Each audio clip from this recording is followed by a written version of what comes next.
Hello दोस्तों, कैसे हो आप सब। आई होप कि आप अच्छे होंगे। देखिए एमपीपीजीसीएल में जो रिक्रूटमेंट आई थी उसमें हम लोग previous year question paper solve कर रहे थे, जिसमें कि हम लोग ऑलरेडी टेक्निकल पोर्शन को डील कर चुके हैं। अब तक मैंने इसके 2 पेपर अपलोड कर दिए हैं, तो आप उसको देख सकते हो। अदरवाइज अब हम लोग यहाँ पे नॉन टेक्निकल पोर्शन देख रहे हैं, जिसमें से हम लोग ऑलरेडी एप्टीट्यूड वाला पोर्शन देख लिया है। इसका मैंने जस्ट लेक्चर अपलोड कर दिया है फर्स्ट पार्ट में, तो आप उसको देख सकते हो। अब यहाँ पे हम लोग रीजनिंग के क्वेश्चंस जो पूछे गए थे पिछले साल में उसको देखने वाले हैं। देखिए रीजनिंग भी एक काफ़ी अच्छा टॉपिक है, क्योंकि ये एक नंबर देने वाला टॉपिक होता है, काफ़ी इजी होता है। ठीक है, आप भी जानते होंगे रीजनिंग काफ़ी इजी होता है, बशर्ते इसमें कुछ 2-3 ऐसे टॉपिक होते हैं जिनको आपको जानना होता है, उसमें ट्रिक वगैरह जाननी होती है। अदरवाइज आप इसको एक बार 2 बार भी प्रैक्टिस कर लोगे तो काम बन जाता है। रीजनिंग नंबर देने वाला होता है, राइट। तो चलिए फिर देख लेते हैं, देर किस बात की, कि कैसे क्वेश्चन पूछे गए थे पिछले साल में रीजनिंग के, राइट। तो यहाँ पर जैसा कि आपके सामने स्क्रीन पर पहला क्वेश्चन है रीजनिंग का, जो कि आपसे पूछा गया है। Select the option that is related to the third term in the same way as the second term is related to the first term. तो देखिए यहाँ पे आपसे क्वेश्चन जो पूछा गया है कि अगर यहाँ पे फर्स्ट टर्म सेकेंड टर्म के साथ जैसे भी रिश्ता बनाता हो, अब हमको देखना है कि 28 उसी तरीके का रिश्ता इनमें से किसके साथ बनाएगा। अब ऐसे जो भी क्वेश्चंस होते हैं ना, जो नंबर सीरीज के जैसे होते हैं, उसमें भी जैसे आपको दे दिया जाता है 7, 15, 19 ऐसे करके कुछ भी दे दिया जाता है, उस फिर पूछा जाता है यहाँ पे क्या आएगा, क्वेश्चन मार्क, या फिर ऐसे क्वेश्चंस। तो इन क्वेश्चंस में देखिए कोई ज़रूरी नहीं कि, कुछ लोग कहते हैं कि पैटर्न होता है। काफ़ी सारे लोग बताते हैं कि इनमें कुछ पैटर्न होता है, आप उनको पढ़ लीजिए तो ये क्वेश्चंस आपके बनने लग जाएंगे। ठीक है, तो मैं कहता हूँ मैं आपको कई सारे ऐसे पैटर्न दे दूंगा, मतलब हज़ारों लाखों पैटर्न बन जाएंगे, उसमें बनाना क्या है। तो यहाँ पे आपको क्या करना है, केवल प्रैक्टिस यहाँ पे इंपॉर्टेंट है, राइट। प्रैक्टिस आप जितना करोगे उतने आपको पैटर्न पता चलते चले जाएंगे और आप सॉल्व करते चले जाओगे, राइट। जैसे कि यहाँ पर है 12, अगर 42 से कैसे हम रिलेट कर सकते हैं 12 को। तो देखिए सिंपल सी बात है कि ये हमको लगभग इसका दिख रहा है कि ये 3 गुना है। जोड़ भी सकते थे, घटा भी सकते थे, कुछ भी कर सकते थे, भाग नहीं दे सकते हैं क्योंकि 12 वैसे ही छोटा है। तो जोड़ सकते हैं। तो अगर आप सपोज कीजिए अगर जोड़ते 12 को 42 से, राइट, तो कितना आता है आपका 30, बीच में गैप आ रहा है। ऐसे ही फिर 28 है, उसमें अगर आप 30 जोड़ते तो आप 8, 2 और 3 यहाँ पे मतलब 58 ही आता है। ऑप्शंस में कहीं मैच ही नहीं कर रहा है। तो जो भी रीजनिंग के क्वेश्चंस होते हैं, रीजनिंग के क्वेश्चन टोटल बेस्ड होते हैं आपके छोटे छोटे चीज़ों पर। मतलब यहाँ पे पहले ही आपको ऑप्शंस पे जाना होता है कि ऑप्शन क्या कह रहा है। क्वेश्चन तो जो कह रहा है कह ही रहा है, हमको ऑप्शन पे भी जाना होता है, उसी के अकॉर्डिंग इनको देखना होता है। अब ये देखिए 98 से शुरू है, 105 तक खत्म है। इसका मतलब है कि ये 28 का कितना है, जैसे ये 3 गुना टाइप से है वैसे ही ये भी 3 गुना टाइप से है। 28 का अगर आप 3 गुना करते हो तो लगभग 90 के करीब आप पहुँच जाओगे, राइट। तो अब 12 है, 12 का अगर हम 3 गुना करते हैं तो कितना आता है, 12 का 3 गुना किया हमने तो आ गया आपका 36, और उसमें यदि हमने 6 जोड़ दिया और तो ये 42 आ गया, राइट। तो अब हमको 28 के साथ भी कुछ वैसा ही करना होता है। 28 के साथ अगर हमने इसका 3 गुना किया तो आप देख सकते हो कि 3 वाठे 24 और 3 दूनी के 6, 6 और 2 8, 84 आ गया। अब लेकिन अगर इसमें हम 6 जोड़ते हैं तो ये 90 आ जाता है, फिर यहाँ पे मामला फंस जाता है। तो ऐसे कई सारे पैटर्न बन सकते हैं कि आप क्या कर सकते हो। अब यहाँ पे हमको ऑप्शंस पे जाना होता है। ऑप्शन 98 है, 100 है, 102, 105। तो देखिए अगर हमको यहाँ पे 98 लाना है तो हम क्या करेंगे, 84 प्लस, मैं लाने के लिए नहीं बोल रहा हूँ, मैं कह रहा हूँ कि इन ऑप्शंस पे जाने के लिए। अब 84 में अगर हम क्या कर दें, यहाँ पे सिंपली 14 और जोड़ दें तो ये 98 हो जाएगा। तो अब ये देखिए कैसा पैटर्न बना रहा है। यहाँ पे 12 है तो हमने 6 जोड़ा, अब यहाँ पे 28 है तो हम 14 जोड़ रहे हैं, मतलब ये इसका आधा है। तो 28 का आधा कितना होता है, 14। तो वही हम कर रहे हैं, इसका मतलब 3 से गुणा कर रहे हैं, 6 से जोड़ रहे हैं तो 42 आ जा रहा है। इसका भी 3 से गुणा कर रहे हैं और इसके आधे से जोड़ रहे हैं तो ये 98 आ रहा है। तो हमारा ये यहाँ पे सेटिस्फाई कर जा रहा है और यही हमारा ऑप्शंस कह रहा है। बनने को तो कई सारे पैटर्न बन सकते हैं, लेकिन जो ऑप्शन में है वही हमको बनाना है। तो यहाँ पे फर्स्ट ऑप्शन क्या हो जाएगा, करेक्ट हो जाएगा कि 98 आपका क्या हो जाएगा, करेक्ट आंसर, राइट। मतलब यहाँ पे 3 का गुणा होकर के इसके आधे से जुड़ गया है, ऐसे यहाँ पे भी 3 का गुणा होकर के 28 के आधे से जुड़ जाएगा तो आपका करेक्ट आंसर आ जाएगा, राइट। तो आई होप कि आपको ये चीज़ समझ में आई होगी कि करना क्या है यहाँ पे। बाकी तो काफ़ी ईजी होता है, आपको ही पता होगा कि कैसे करना होता है। बस मैं एक रिवीजन टाइप से करा रहा हूँ कि आप जो सोच सकते हो वो कर सकते हो, राइट। सेकंड क्वेश्चन पे आ जाते हैं। सेकंड क्वेश्चन हमारा ये है कि choose the correct alternative from the given options that will complete the number series. अब देखिए नंबर सीरीज का ये क्वेश्चन आ गया। अब यहाँ पे आपके सामने है 7। देखिए क्वेश्चंस को आप देखते हो तो वहीं से स्टार्ट कर दिया करो सॉल्व करना। हालांकि आपको पेपर मिला होता है रेफर करने के लिए, तो तुरंत स्टार्ट कर दो वहीं से कि 7, 17, 31, 65। अगर आप मन में कर सकते हो तो पहली बार अटेम्प्ट मन में ही दे दो और फिर क्वेश्चन मार्क है, उसके बाद 511 है। अब यहाँ पे अगेन हमको क्वेश्चंस तो देखने ही है कि इनके बीच का डिफरेंस क्या है, कितने कितने का अंतर है, और ऑप्शंस भी देखना होता है। तो पहले डिफरेंस देख लेते हैं। बहुत ज़्यादा का डिफरेंस तो लग नहीं रहा है कि नहीं, बहुत ज़्यादा का डिफरेंस है, तो इसका मतलब ये हुआ कि यहाँ पे बहुत होगा तो ये दुगना होगा। ये सब जो नंबर्स हैं बहुत करेंगे तो दुगने होंगे। 3 गुना तक जाने की कोई वो नहीं दिख रहा है, क्योंकि यहाँ पे 7 3 21 होता है, 17 3 51 बहुत ज़्यादा हो जा रहा है। तो 2 गुना तक रह जाएंगे या फिर कुछ जुड़ा होगा घटा होगा, यही ना हुआ होगा। तो ये सब बस केवल हमको पहचानना होता है कि क्या हुआ होगा, जुड़ा होगा कि घटा होगा कि गुणा हुआ होगा। तो ऐसा लग रहा है कि लगभग 2 गुना हुआ है। तो यहाँ पे अगर हम लोग देखें तो 7 गुणे 2 अगर करते हैं तो 14 होता है, और 3 जोड़ देते हैं तो कितना हो जाएगा, 17 हो जाएगा, क्योंकि 3 जोड़ने पे 17 हो गया। अब ये 17 जो है, अगर 17 को भी ठीक वैसे ही करें हम लोग, 2 गुणा कर दें तो 34 हो जाएगा, लेकिन अब तो 31 आ रहा है। तो अब ऐसा क्या करें, तो 34 में अगर हम 3 घटा दें तो 31 हो जा रहा है।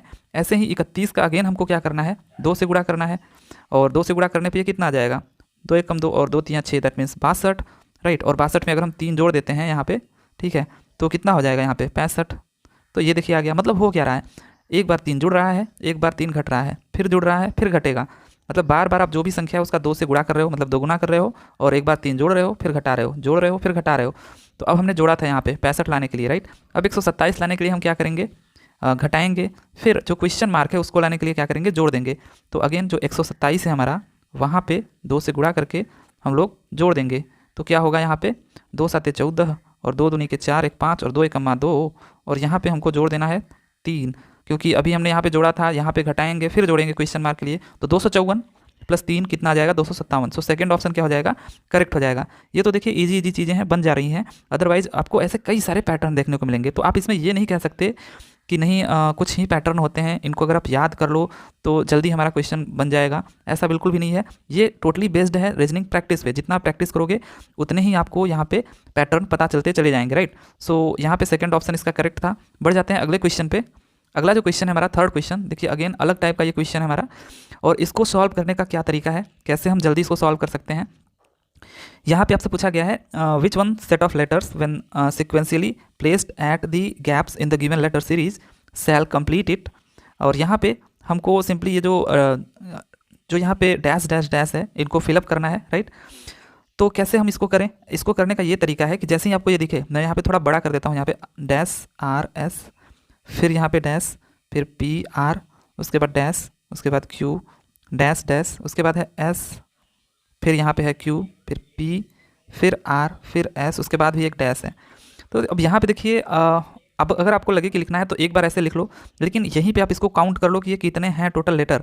तो टोटल लेटर अगर काउंट करने जाओगे तो ये 1 2 3 4 5 6 7 8 9 10 11 12 13 14, यहाँ पे हमने क्या किया है S Q P R S, और यहाँ पे है 1 2 3 4 5 6 7 8 9 10 11 12 13 14 15 16, टोटल 16 टोटल यहाँ पे लेटर हैं।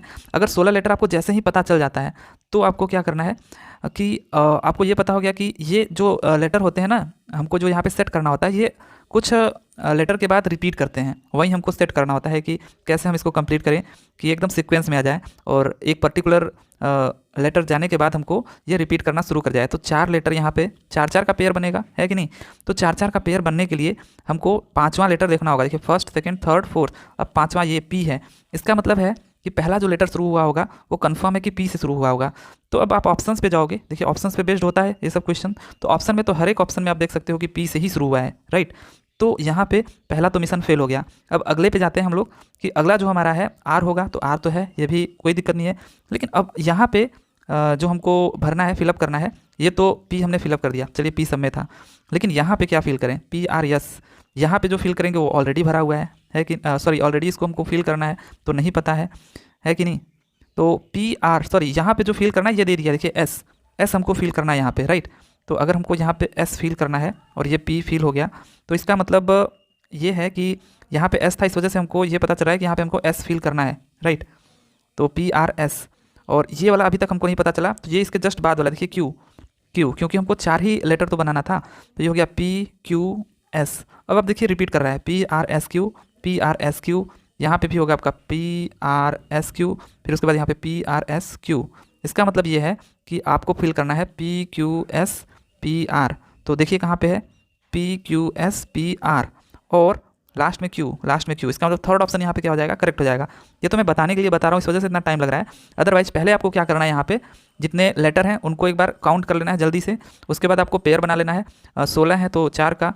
अब कभी कभी ऐसा भी हो सकता है कि 18 का हो जाए या 20 का हो जाए, होता है ऐसा, राइट, 20 का हो जाए तो इसमें आप बना नहीं पाओगे। 20 में तो बना लोगे 5-5 का, 16 में बना ले रहे हो, लेकिन 18 का होगा तो नहीं बना पाओगे। तो ऐसे केसेस में फिर आपको देखना ही पड़ेगा कि कैसे हो रहा है, लेकिन उसमें भी आप ऑप्शन से ही जाओगे, राइट। लेकिन यहाँ पे तो 16 था, पेयर आराम से बन जा रहा था। वैसे अगर ईजी पूछेगा तो ऐसा ही पूछेगा, 16 या फिर 20 का, तो आपको 5-5 का या फिर 4-4 का पेयर बनाना है। अब यहाँ पे देखिए ऑप्शंस भी कुछ वैसे ही थे। ये देखिए PQS और यहाँ पे तो PQS PR तक गया था। तो जो भी ऑप्शन मैच करते हैं ना, अधिकतर जो ऑप्शंस होते हैं जो मैच करते हैं, जो सही होता है उसके साथ दो को मैच करा देते हैं। जैसे थर्ड और फोर्थ एकदम मैच कर रहे हैं, बस लास्ट का डिफरेंस है। तो बस यही हमने फिलअप कर दिया और लास्ट में Q था इसके, और Q था तो इस वजह से थर्ड ऑप्शन हमारे यहाँ पे करेक्ट हो गया। तो ये क्वेश्चन काफ़ी ईजी होता है। आप अगर इसको एक अच्छे वे में लेकर के जाओगे, अच्छे पैटर्न से, तो आपका जल्दी ये सॉल्व हो जाएगा, राइट। बढ़ जाते हैं अगले क्वेश्चन की तरफ। थर्ड ऑप्शन इसका क्या हो गया, करेक्ट हो गया। अगला जो क्वेश्चन है हमारा 4th नंबर का, ये तो काफ़ी इजी क्वेश्चन होता है। इसमें क्या ही करना है, arrange the given words in the sequence in which they occur in the dictionary and then choose the correct sequence. तो यहाँ पे हमको क्या करना है, करेक्ट सीक्वेंस में इसको रखना है डिक्शनरी के हिसाब से, राइट। तो ऐसा करते हैं, जब हम लोग डिक्शनरी वाला देखते हैं तो उसमें भी हमको कुछ चीज़ों का ध्यान रखना पड़ता है, जैसे कि कैसे हम इसको जल्दी कर पाएँ। यहाँ पे पहले लोग बताते हैं सिंपली कि जो भी कॉमन टर्म है उसको हमको देख लेना होता है। जहाँ से यहाँ पर CRE सब में है, लेकिन यहाँ पे CRI है और यहाँ पे भी CRE है। तो क्या कहते हैं हम लोग कि पहले जहाँ तक कॉमन था CR वो कॉमन था, तो उसके बाद देखिए E है और I है। तो कुछ लोग कहते हैं कि इसको आप जानते हो कि ये 5वें नंबर पे है तो 5 लिख लीजिए, I को पता है कि 9वें नंबर पे आता है अल्फ़ाबेट में तो 9 लिख लीजिए। ओ भाई, लिखने की ज़रूरत ही क्या है, यहाँ पर E और I में आपको नहीं पता है कि कौन आता है पहले, E आता है कि I आता है, तो ये नंबर लिखने की क्या ज़रूरत है। कुछ लोग कहते हैं कि नंबर आप वहाँ पे नोट कर लो, ऐसा कुछ नहीं है। आपको पता है कि E पहले आएगा, इसका मतलब कि ये फर्स्ट, सेकंड, थर्ड और ये फिफ्थ यहीं पहले आएंगे, राइट। और फोर्थ हमको पता चल चुका है कि ये सबसे लास्ट में आएगा। इसका मतलब कि आपके ऑप्शन में अब आपको दिखने लगेगा कि सेकेंड ऑप्शन और फोर्थ ऑप्शन ऐसा है जिसके लास्ट में 4 है, राइट। तो ये पहले ही आपने क्लियर कर लिया, तो आपका ये जो ऑप्शन है वो खत्म और ये जो ऑप्शन है वो भी खत्म हो गया। अब बचते हैं आपके दूसरे और चौथे। अब आ जाते हैं हम अगले पोर्शन पे। अगला जो हमारा स्टेप है कि ये फोर्थ पे हो गया, पहले पे कौन आएगा, तो CRE इस सब में कॉमन था। अब उसके बाद हम देखेंगे क्या आता है, CRE के बाद इसमें D आ रहा है, इसमें S आ रहा है और इसमें A आ रहा है और इसमें भी D आ रहा है। तो ऑब्वियसली A पहले आएगा या फिर D, इसमें लिखने की क्या ज़रूरत है, A पहले आएगा तो थर्ड वाला जो है वो सबसे पहले आएगा, राइट। तो थर्ड वाला अब जो बचे ऑप्शन है उसमें किस में सबसे पहले आ रहा है, सेकंड ऑप्शन में, तो सेकंड ऑप्शन करेक्ट हो गया। बाकी सब चीज़ों को चेक करने की ज़रूरत ही नहीं है, राइट, क्योंकि टाइम हमको बचाना है।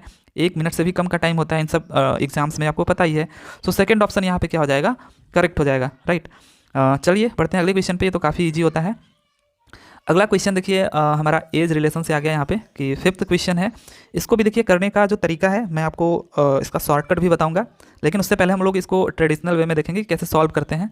देखिए $M means M is the mother of N and M has N means M is the husband of N and M*N means M is the daughter of N and if P*F has $Q then how is P related to Q।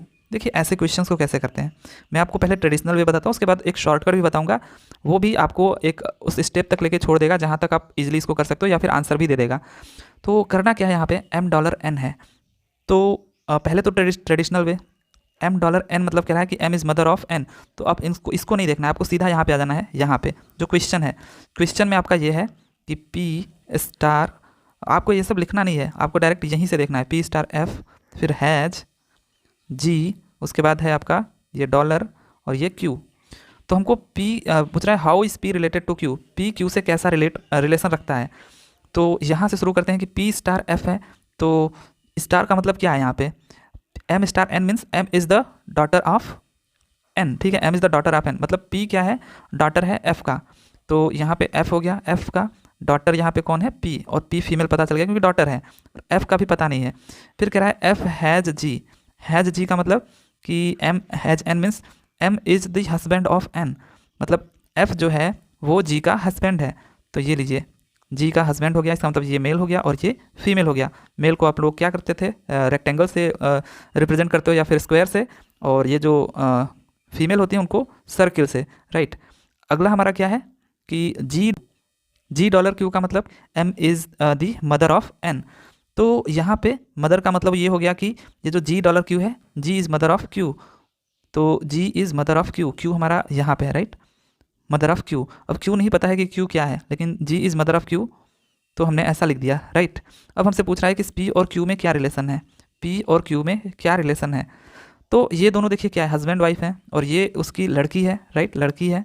और ये जो भी हो, लड़की या लड़का जो भी होगा या होगी, तो ये उसकी क्या लगेगी, पी, सिस्टर लगेगी। लिखा ना, how is P related to Q, sister लगेगी। अगर ये लड़का हुआ तब भी इसकी सिस्टर लगेगी, और लड़की हुई तब भी इसकी सिस्टर लगेगी। तो कैसा रिलेशन रखता है ये, सिस्टर का रिलेशन रखता है। तो ये तो काफ़ी ईजी रहा कि आप ऐसे कर सकते हो, लेकिन मैं आपको जो शॉर्टकट बता रहा हूँ वो आपको हो सकता है कि आंसर भी दे दे या फिर लास्ट स्टेप तक आपको छोड़ दे। वो शॉर्टकट ये है, आपको पता भी होगा शायद, कि जो यहाँ पे $m means m is mother of n। मैं क्या करता हूँ कि जो जनरेशन है आपके, जो वंशज हैं, उनमें जैसे हस्बैंड और वाइफ हो गया, देखिए हस्बैंड और वाइफ की अगर मैं बात करूँ, और ब्रदर सिस्टर की बात करूँ, ठीक है, ब्रदर और सिस्टर की, तो इसको हम लोग रिप्रेजेंट करते हैं जीरो से। जो मतलब जैसे आप हो ब्रदर और सिस्टर, तो आपके जो वंशज हैं उनको आप जीरो से डिनोट करोगे। जो आपके मम्मी पापा हैं, ठीक है, मदर और फादर, उनको आप डिनोट करोगे 1 से। और जो आपके ग्रैंड फादर हैं, ग्रैंड मदर हैं, ठीक है, या फिर paternal grand father, paternal grand mother, जो आपके नाना नानी दादा दादी हैं, उनको आप 2 से डिनोट करोगे। मतलब ये आप हो गए, ये आपके मम्मी पापा हो गए, ये उनके भी मम्मी पापा हो गए, तो इनको आप 1 से, इनको 2 से डिनोट करोगे। और जो आपके बच्चे हैं, ठीक है, जो आपके बच्चे हैं, सन या फिर डॉटर, तो उनको आप किससे डिनोट करोगे, उनको आप -1 से डिनोट करोगे राइट। और जो उनके भी बच्चे हैं, जो आपके मतलब नाती नतनी पोता पुतनी हैं, उनको आप किससे डिनोट करोगे, मतलब यहाँ पे उनके भी जो बच्चे हैं, यहाँ पे आप लिख सकते हो नेप्यू वगैरह, ठीक है, तो उनको आप किससे डिनोट करोगे, -2 से। मतलब ये जनरेशन है, आप जहाँ पे हो 0, उससे एक स्टेप ऊपर गए तो 1, उससे एक स्टेप ऊपर गए तो 2, और नीचे आ रहे हो तो -1, और उसके भी नीचे आ रहे हो तो -2।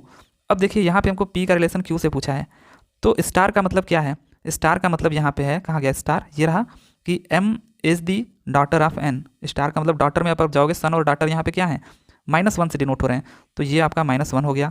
उसके बाद हैज़ का मतलब क्या है, m is the husband of n। मैंने बोला था हस्बैंड वाइफ या फिर ब्रदर सिस्टर, ये 0 से डिनोट होते हैं। उसके बाद $Q। अब डॉलर यहाँ पे आप देख सकते हो कि क्या है, डॉलर का मतलब कि मदर था, तो मदर आपकी किस में आएगी, 1 में, मदर और फादर, तो ये 1 हो गया राइट। अब देखिए कि आप जहाँ से पूछ रहा है इसका रिलेशन इसके साथ, तो यहाँ तक जाने के लिए आप इनको जोड़ दो, तो -1, 0 और +1 को यदि आप जोड़ते हो तो क्या आएगा, सिंपली -1 और +1 0 ही आएगा। इसका मतलब पी और क्यू के बीच में जो भी रिलेशन होगा वो या तो हस्बैंड वाइफ का होगा या तो ब्रदर सिस्टर का होगा राइट। तो अब देखिए यहाँ पे आप फंस जाओगे, क्योंकि यहाँ पे वाइफ भी दिया है, हस्बैंड वाइफ, और सिस्टर भी दिया है, तो ये दोनों ऑप्शंस तो नहीं होंगे, डॉटर और मदर, ये तो कंफर्म हो गया। अब इन्हीं 2 में से होगा। तो अगर आपको बहुत जल्दबाजी है क्वेश्चन में, आप इतना नहीं कर पा रहे हो, तो यहाँ तक तो एटलीस्ट आ सकते हो, और इस पर आप टिक मार सकते हो किसी एक पर राइट। तो ये हो सकता है कि आपको आंसर भी दे देता अगर यहाँ पे वाइफ की जगह पे कुछ और होता, ठीक है, फादर होता, तो तब तो आपको तुरंत पता चल जाता, कुछ मत करिए सिस्टर ही होगा बस। तो ये बस एक शॉर्टकट रहा, लेकिन ये आपको पूरा हो सकता है सॉल्व ना करा पाए, और करा भी सकता है राइट। तो ठीक है, फिर बढ़ते हैं अगले क्वेश्चन पे। आई होप कि आपको ये समझ में आया होगा। यहाँ पे सिस्टर जो था वो इसका करेक्ट आंसर हो जाएगा। अगला जो क्वेश्चन है हमारा 6 नंबर का, replace P with suitable option to complete the series. यहाँ पे हमको अगेन सीरीज सॉल्व करना है, तो ये तो काफ़ी इजी लग रहा है, सिंपली 5 है, 5 2 यहाँ पे 7, फिर 7 और 4 11, 11 और 2 13, 13 और 4 17, मतलब पहले 2 जुड़ रहा है, फिर 4, फिर 2, फिर 4, फिर 2 जुड़ेगा, मतलब 17 2 19। तो ये तो काफ़ी इजी था, फर्स्ट ऑप्शन इसका क्या हो जाएगा, करेक्ट हो जाएगा। बढ़ जाते हैं अगले क्वेश्चन पे। अगला जो क्वेश्चन है हमारा, इफ़, मतलब यहाँ पे बोल रहा है अगर हम जो डिवाइड हमारा होता है, भाग मीन्स जोड़, ठीक है, और माइनस मीन्स क्या है यहाँ पे, भागा, और गुणा मीन्स क्या है यहाँ पे, घटाना, और प्लस मीन्स क्या है यहाँ पे, गुणा। देन कह रहा है कि find the value of this. तो आपको ये पढ़ना नहीं है कि ये इसके मीन्स क्या होता है, दिखने में लग जा रहा है कि हाँ मीन्स लिखा है ये सब, तो तुरंत आपको क्या करना है, यहाँ पे ब्रैकेट में आना है, 16 लिखना है, इनटू मीन्स, तो इनटू डायरेक्ट वहाँ पे जाइए जहाँ पे लिखा है इनटू मीन्स माइनस, तो माइनस लिख दिया हमने, इनटू -4। अब माइनस मीन्स, तो माइनस पे जाइए, माइनस मीन्स यहाँ पे भागा लिखा है तो भागा कर दीजिए। 3 इनटू मीन्स अभी आपने देखा कि माइनस, तो 4 डिवाइडेड बाई 2 प्लस मीन्स आपका लिखा है गुणा, तो गुणा आपने कर दिया 8, और गुणा मीन्स कई बार आप देखते आ रहे हो माइनस, प्लस मीन्स कहाँ है, प्लस मीन्स गुणा है, तो गुणा आपने लिख दिया 15, और भागा मीन्स आपको पता है जोड़, तो भागा मीन्स आपका यहाँ पे जोड़ है तो आपने जोड़ दिया 1। तो बस आपको ये करना है, आपको पढ़ने नहीं जाना है कि इसके मीन्स इतना तो इसके मीन्स इतना लिखना नहीं है, सीधे क्वेश्चन पर आना है, क्वेश्चन में डायरेक्ट पुट कर देना है, तो थोड़ा जल्दी होगा। अब यहाँ पे 16 में से 4 गया 12, पहले ब्रैकेट को सॉल्व करते हैं, फिर भाग देते हैं, तो 12 में 3 का भाग दोगे तो 4, 4 और -4 0, ये तो डायरेक्ट ऊपर ही आ गया। अगर ऊपर 0 हो गया, नीचे कुछ भी आया क्या ही मतलब है, 0 आपका क्या हो जाएगा, आंसर हो जाएगा। तो फर्स्ट ऑप्शन यहाँ पे क्या हो जाएगा, करेक्ट हो जाएगा। बढ़ जाते हैं अगले क्वेश्चन पे। अगला जो क्वेश्चन है हमारा 8th question, if in a certain language, यहाँ पे CATCHER is coded as ECVEJGT, then how is LEATHER coded in that language. तो ये तो अल्फ़ाबेटिकल वाला जितने भी होते हैं काफ़ी ईजी होते हैं, इसमें भी लेकिन काफ़ी अच्छे पैटर्न दे देते हैं, तो थोड़ा दिक्कत हो जाता है। तो मैं पहले ही कह रहा हूँ कि ये सब चीज़ें क्या है, आपके प्रैक्टिस पे बेस्ड हैं, ठीक है। जितना ही आप प्रैक्टिस करोगे उतना ही आप पैटर्न को जानोगे। अब देखिए ये हमारा है और ये किस में कन्वर्ट हुआ है हमारा, ECVEJGT। तो मैं तो कहूँगा जब अल्फ़ाबेटिकल आ जाते हैं तो आप इसको भी मत लिखा करिए, आप डायरेक्टली अगर आप इसका अल्फ़ाबेट नंबर जानते हो तो डायरेक्टली उसी को लिखा करिए। यहाँ पे तो बस मैंने समझाने के लिए लिख दिया है, अदरवाइज लिखने की कोई ज़रूरत नहीं है। अब देखिए यहाँ पे जो हमको अल्फ़ाबेटिकल नंबर पता होना चाहिए कि किस पे क्या आता है। जैसे मैं अगर इसको लिखना शुरू करूँ तो मैं तो डायरेक्टली लिख दूंगा कि 3 1 20 3 8 5 18, ऐसे इसको भी मैं लिख दूंगा 5 3 22 5 10 7 और 20। तो ये आपको याद भी होगा, जो भी एप्टीट्यूड या फिर रीजनिंग ये सब पढ़ते हैं उनको याद ही होता है। नहीं भी याद होगा तो काफ़ी सारे यूट्यूब पे ऐसे चैनल है जिन्होंने इसको बता रखा है कैसे इसको याद करें। अदरवाइज आप कहोगे तो मैं भी बना दूंगा, उसमें कोई बात नहीं, जैसे मैंने याद किया है। तो अब ये देख सकते हैं कि आप इनमें रिलेशन क्या है, इसको लिखने की ज़रूरत नहीं है जो मैंने लिखा है। अब देखिए यहाँ पे 3 से सीधा 5 पे आए तो 3 2 5, 1 2 3, 20 2 22, 3 2 5, 8 2 10, 5 2 7, 18 2 20। तो काफ़ी ईजी है ये, मतलब 2 2 जोड़ दिया गया है। अब ऐसे नहीं कि इतना ईजी आएगा, ये बहुत सारे पैटर्न इसमें भी होते हैं, इसमें भी हज़ारों पैटर्न्स बन सकते हैं। तो ये प्रैक्टिस पे आएगा, ठीक है। अब सिंपली आपको क्या करना है, इसका भी देख लेना है कि ये कैसे रिलेट करेगा, फिर इसको हम लोग कैसे लिख सकते हैं। तो अब इसको भी लिखना नहीं है, अब डायरेक्ट आप आंसर पे आओ। यहाँ पे L है, L का मतलब होता है 12, तो सीधा आप 2 जोड़ दो तो 14 हो जाएगा, मतलब N, तो N सब में है, ठीक है। फिर E है 5 और 7 किसका होता है, G का, तो NG वाले खोजो तो सेकेंड ऑप्शन में है और फोर्थ ऑप्शन में है। चलिए ये दोनों खत्म हो गए। उसके बाद A है मतलब 1, उसके बाद कहाँ पे आएंगे हम लोग, 3 पे मतलब C पे, तो NGC इसमें भी है, ठीक है। अगले पे आते हैं T, 20 है, 20 का मतलब 23। अब आगे हमारा क्या आना चाहिए, 23 का मतलब क्या आना चाहिए, भी, राइट है। तो यहाँ पे यहाँ पे क्या हमारा 20, तो 22 आना चाहिए, भी। तो भी हमारा किस में है, देखिए यहाँ पे जे आ गया है लेकिन यहाँ पे है भी, तो फोर्थ ऑप्शन यहाँ पे हमारा क्या हो जाएगा, करेक्ट हो जाएगा, राइट। तो ये काफ़ी इजी होता है अल्फ़ाबेटिकल वाला, इसमें उतना भी नहीं है। हाँ कभी कभी अच्छे पैटर्न आ जाते हैं तो थोड़ा दिक्कत होता है, तो वो प्रैक्टिस से आएगा। फोर्थ ऑप्शन यहाँ पे हो गया करेक्ट। बढ़ जाते हैं अगले क्वेश्चन की तरफ। ये देखिए ये भी एक क्वेश्चन है जो कि अपने आप में काफ़ी अच्छा होता है और हर एक एग्जाम में ये पूछता है। मैंने देखा है वेन डायग्राम से काफ़ी सारे क्वेश्चन पूछ रखे हैं हर एक एग्जाम में। यहाँ पर क्या करना होता है, यहाँ पे देखिए identify the diagram that best represents the relationship among the given classes. यहाँ पे हमको गुआवा, फ्रूट, एप्पल ये लिखा गया है, इनमें हमको ऐसा रिलेशन बनाना है। पहले इसमें भी कुछ गलतियाँ ये होती हैं कि हम लोग सोचते हैं कि ये फ्रूट और ये गुआवा एप्पल, मतलब गुआवा और एप्पल इनके अंडर में आते हैं फ्रूट के ही, तो हम कुछ ऐसा रिलेशन इसमें देख लेते हैं, लेकिन ऐसा नहीं करना है। करना क्या होता है इसमें कि पहले हमको देखना होता है, यहाँ पे देखिए इसमें क्या स्टेप फॉलो करना होता है कि तुरंत आ जाए। जैसे तुरंत हमको देखना है कि गुआवा का फ्रूट से क्या रिलेशन है, क्या सभी गुआवा फ्रूट होते हैं, तो बिल्कुल होते हैं, सभी गुआवा फ्रूट होते हैं, मतलब ऑल गुआवाज आर फ्रूट, तो ऑल का रिलेशन है पहला हमारा।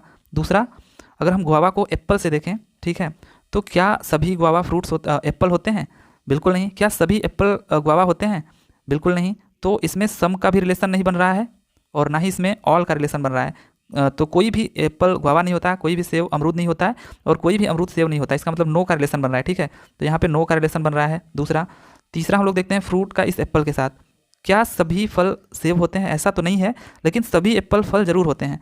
तो अगर एक भी इसमें मैच कर जा रहा है कि सभी एप्पल फल होते हैं या फिर सभी अमरूद फल होते हैं, तो वो ऑल का रिलेशन बताता है। तो तीसरा जो हमारा रिलेशन है वो भी हमारा ऑल का बन रहा है। तो 3 ही चीज़ हैं और 3 रिलेशन हमको मिल गए, 2 ऑल के रिलेशन मिल रहे हैं और 1 नो का रिलेशन मिल रहा है, ठीक है। तो अब हमको रिलेशन में भी ये जो हमारा देखिए यहाँ पे है वो सम का रिलेशन होता है, बाकी अगर ये एक दूसरे के साथ टच नहीं हो रहे हैं तो नो का रिलेशन, अगर ये इसके अंदर आ जा रहा है तो ये ऑल का रिलेशन। तो कहाँ पर हमको ऐसा है जहाँ पे 2 ऑल का रिलेशन दिख रहा है और 1 नो का रिलेशन दिख रहा है।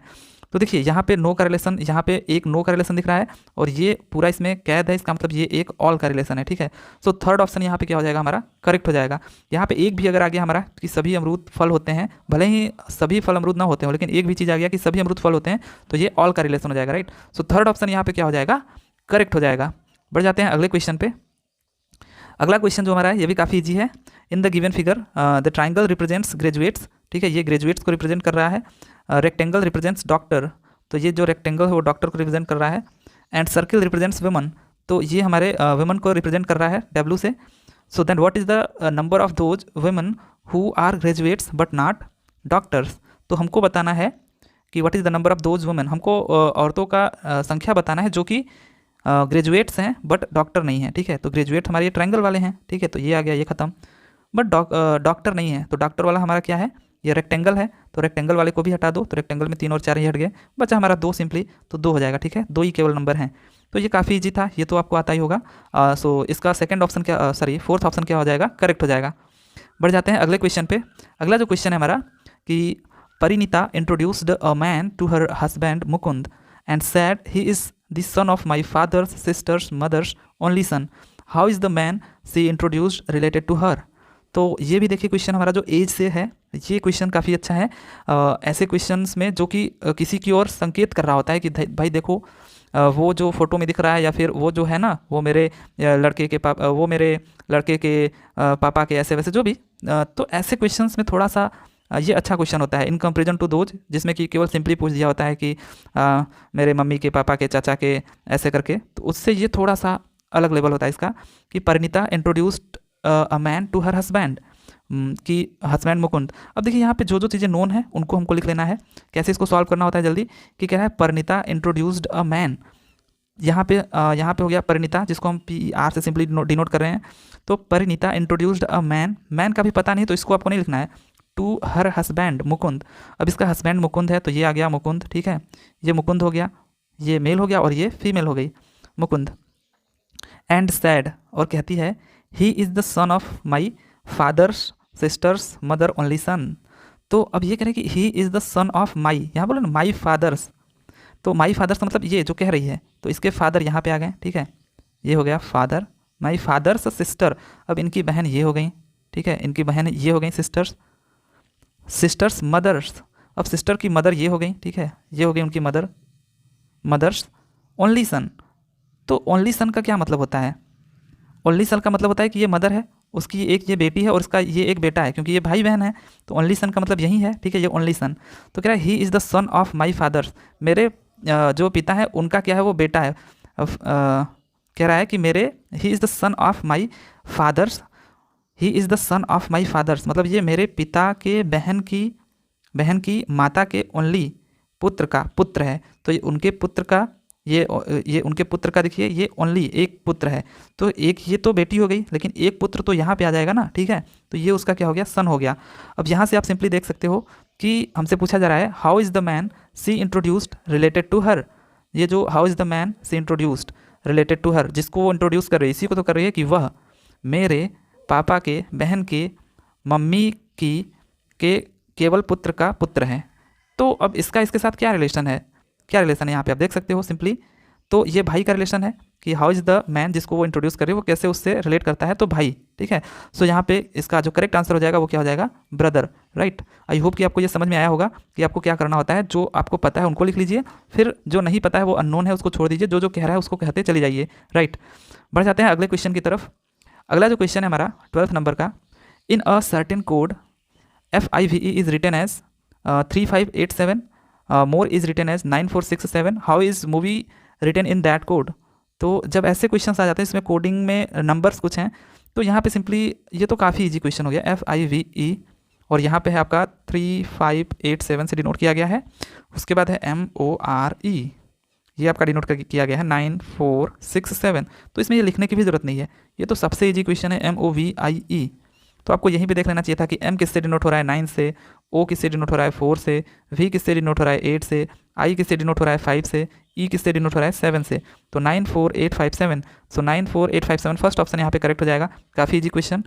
बढ़ जाते हैं अगले क्वेश्चन की तरफ। अगला जो क्वेश्चन है हमारा, in a certain code leader means LEADER is written as AELERD, which word would be coded as WERDRA। तो यहाँ पे लीडर है LEADER, इसको लिखा गया है AEL, उसके बाद है ERD। देखिए देखते ही पता चल जा रहा है कि ये यही चीज़ लिखा गया, थोड़ा आगे पीछे करके लिखा गया है। तो इसका मतलब है कि हमको भी देख लेना है कि क्या हुआ होगा। देखिए जैसे जो L है वो यहाँ पे लिखा गया है, और जो A है वो यहाँ पे लिखा गया है, और E को यहाँ पे लिखा गया है। ऐसे ही जो D है वो यहाँ पे लिखा गया है। यहाँ पे देखिए क्वेश्चन में थोड़ी गलती है कि यहाँ पे R था और यहाँ पे E, राइट। ये क्वेश्चन में गलत है, यहाँ पे क्या है R और यहाँ पे क्या है आपका E, राइट। तो ये यहाँ पे है और ये यहाँ पे है और ई यहाँ पे है, राइट। तो इस तरीके का पैटर्न बन रहा है। तो सिंपली हमको भी ये जो है इसमें भी पैटर्न बना देना है। ये है W, ये है E और ये है R, ये है D, ये R और ये A। तो हमको क्या करना है, R को यहाँ पे लिखना है, W को यहाँ पे लिखना है, E को यहाँ पे लिखना है, ऐसे ही D को यहाँ पे लिखना है, A को यहाँ पे लिखना है और R को यहाँ पे लिख देना है। इसका मतलब REWARD। सो REWARD। सो थर्ड ऑप्शन यहाँ पे क्या हो जाएगा, करेक्ट हो जाएगा। अगर आप यहाँ पे ER देखते तो कोई भी आंसर मैच ना कर रहा होता, राइट। सो ये हमारा जो आंसर है वो करेक्ट है। यहाँ पे थोड़ी सी गलती हुई है कि RE होना चाहिए था, ठीक है, यहाँ पे RED होना चाहिए था, ठीक है। ओके, सो बढ़ जाते हैं अगले क्वेश्चन पे। अगला जो क्वेश्चन है हमारा, हाँ ये भी क्वेश्चन देखिए हमेशा ही पूछता है, हर एक एग्जाम में पूछता है, ये भी स्टेटमेंट और कंक्लूजन वाला। तो इसको कैसे सॉल्व करना होता है ये भी हम लोग देख लेते हैं। अब यहाँ पे लिखा गया है कंसिडर द गिवन स्टेटमेंट। ये स्टेटमेंट पढ़ने की जरूरत भी नहीं है, पता चल जा रहा है कि स्टेटमेंट कंक्लूजन है और ऑप्शंस के साथ हमको जाना है, राइट।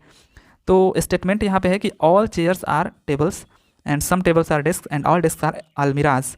तो यहाँ पे ऑल चेयर्स आर टेबल्स कहने का मतलब है कि इसके देखिए दो मेथड होते हैं, मैं आपको बता रहा हूँ। वैसे पहला कि जो चेयर है, ऑल चेयर्स, यहाँ पे जो चेयर्स हैं वो क्या है, टेबल्स हैं। तो पूरा आपको चेयर नहीं लिखना होता है, बस मैं लिख दे रहा हूँ यहाँ पे, बाकी ऐसे टी बस छोड़ दीजिए, टेबल्स, ठीक है। जितने भी चेयर हैं वो क्या है, टेबल हैं। फिर कह रहा है सम टेबल आर डेस्क, ठीक है। ये जो टेबल्स हैं वो क्या हैं, कुछ टेबल क्या हैं, डेस्क हैं। तो ऐसे हम लोग लिख सकते हैं, ये देखिए डेस्क, ये सम का होता है कि कुछ टेबल डेस्क हैं। फिर कह रहा है ऑल डेस्क आर अलमीराज। अब ये जो डेस्क हैं सारे के सारे वो क्या हैं, अलमीरा हैं। तो हमको ऐसे कर सकते हैं, राइट, ऐसे, ये अलमीरा हो गया ए से, राइट। अब ये तो एक हो गया संभावना, लेकिन कुछ ऐसा भी तो बन सकता था, जैसे कि ये आपका क्या है, चेयर, उसके बाद ये आपका क्या है, जितना भी चेयर है वो टेबल है, यहाँ तक तो ठीक है। लेकिन फिर जब कह रहा है कि सम टेबल्स आर डेस्क, तो इसमें सारी पॉसिबिलिटीज़ हमको लिखनी होती है कि कुछ टेबल क्या है हमारे, डेस्क से हैं। तो कुछ तो ऐसे भी हो सकता है वो डेस्क का, कि कुछ इसमें भी टच कर रहा हो, चेयर में भी। और फिर जब अलमीरा की बारी आएगी कि सारे डेस्क जो हैं वो अलमीरा है, तो ऑब्वियसली ये भी सी को टच करेगा ही करेगा। तो एक ये भी पॉसिबिलिटी बन सकती थी, राइट। तो जितने पॉसिबिलिटीज़ बन सकती हैं वो आपको लिखना है। अब आपको कंक्लूजन पे आना है।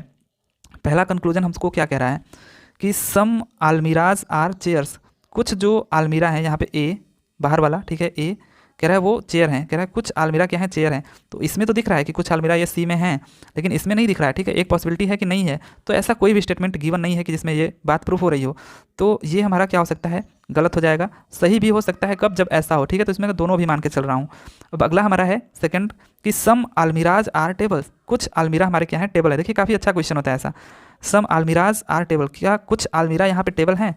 देखिए ये अलमीरा है और ये टेबल है, तो दोनों में ये सेटिस्फाई कर रहा है कि कुछ अलमीरा हमारे टेबल हैं, राइट। सो ये बिल्कुल ट्रू है, जो सेकंड वाला है वो बिल्कुल ट्रू है एकदम। आगे देखते हैं थर्ड वाला कि सम डेस्क आर चेयर, कुछ जो डेस्क हैं वो क्या है हमारे, डेस्क वो चेयर्स हैं। तो ये हमारा डेस्क है और ये चेयर, तो इसमें तो ये सेटिस्फाई कर रहा है इस वाले में। बट इस वाले में देखिए डेस्क और चेयर का दूर दूर तक कोई रिलेशन नहीं है। तो इसमें भी अभी हम कह नहीं सकते, हो भी सकता है नहीं भी हो सकता है। तो इसमें भी हम नहीं भी होगा और होगा, दोनों को मान के चल रहे हैं अभी। फिर है अगला जो हमारा है यहाँ पे फोर्थ वाला कि नो अलमीरा ए चेयर, कोई भी अलमीरा चेयर नहीं है। तो ये देखिए अलमीरा हो गया और ये चेयर, तो इस हिसाब से देखें तब तो है, और इस हिसाब से देखें तो कोई भी अलमीरा देखिए चेयर नहीं है, क्योंकि यहाँ भी कोई रिलेशन दूर दूर तक नहीं है। तो यहाँ भी है और नहीं है पे चले जाते हैं। अब हमको आना है ऑप्शन पे, कंक्लूजन पे। बताने में टाइम लग रहा है, लेकिन अब यहाँ पे देखिए either conclusion first or fourth follows, या फिर कह रहा है only conclusion first or fourth and second follows, या either conclusion first or fourth and third follows. तो ऑल कंक्लूजन फॉलोज, तो फोर्थ ऑप्शन तो बिल्कुल गलत हो गया। Either conclusion first or fourth follows, तो देखिए सेकंड तो बिल्कुल फॉलो कर रहा है, तो जिसमें सेकंड होगा वो हमारा करेक्ट होगा। तो सेकंड तो केवल इसी में, सेकंड वाले में, तो सेकंड हमारा करेक्ट हो जाएगा। बट ठीक है, यहाँ पे तो ऑप्शन देख के आपने तुरंत मार दिया कि सेकंड ऑप्शन हमारा करेक्ट हो जाएगा, क्योंकि सेकंड बिल्कुल फॉलो कर रहा है और यहाँ पे लिखा भी गया है कि एंड सेकंड फॉलोज, तो सेकंड तो फॉलो कर ही रहा है। लेकिन यहाँ पे फर्स्ट और फोर्थ में देखिए, अगर कहीं और भी दे दिया होता सेकंड जैसे यहाँ पे, तो थोड़ा प्रॉब्लम होता। लेकिन यहाँ पे फर्स्ट और फोर्थ कैसे यहाँ पे है कि ओनली कंक्लूजन फर्स्ट या फोर्थ। तो फर्स्ट में क्या है कि सम अलमीराज आर चेयर, ये कह रहा है कि कुछ अलमारी क्या है, चेयर हैं। तो देखिए इसमें तो ये फिट बैठ रहा है कि कुछ अलमारी हमारे चेयर हैं। लेकिन यहाँ पे क्या बैठ रहा है कि कुछ अलमारी कोई भी अलमारी चेयर नहीं है, देखिए है ना, नो अलमारी चेयर फोर्थ वाले में। तो या तो पहला होगा या तो चौथा, कोई एक तो होगा, ये तो कंफर्म है। लेकिन कौन होगा ये नहीं पता है, इसलिए कह रहा है कि ओनली कंक्लूजन फर्स्ट, या केवल कह रहा है केवल या तो पहला फॉलो होगा या तो चौथा।